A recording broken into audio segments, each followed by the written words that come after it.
President Aquino is determined to put behind bars those involved in the alleged misuse of PDAF. Presidential spokesperson Edwin Lacerda made the assurance amidst doubts that Malacanang will protect allies of the Aquino administration. The DOJ will investigate.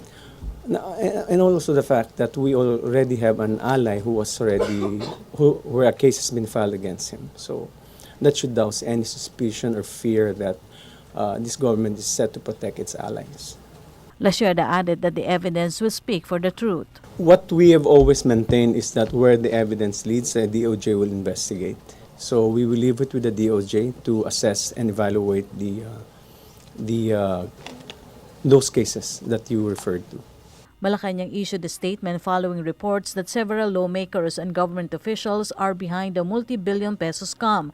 19 of them who are allegedly involved in the anomaly at the National Agribusiness Corporation of NAVCOR are allies of the administration. The Governance Commission on GOCCs had already recommended the abolition of NAVCOR, but Lacerda explained the investigation was sourced from the 2007-2009 COA report, where some of them are not yet members of the Liberal Party. You must also remember that this was the time where LP is not in power. And a number of these people during that time belonged to different parties. So we would have to, it is not the affiliation of the present time, but rather during the time when this audit was conducted. And this is precisely the audit of 2007 and 2009.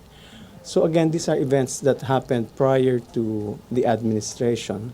And so we certainly still maintain the belief that where the evidence leads us, then let's go there. Former party list congressman and now TESDA chief Joel Villanueva was among those charged due to alleged misuse of PDAF. But Lacerda said Villanueva already his signature at MBI's question document section for investigation. Villanueva earlier denied the accusations against him.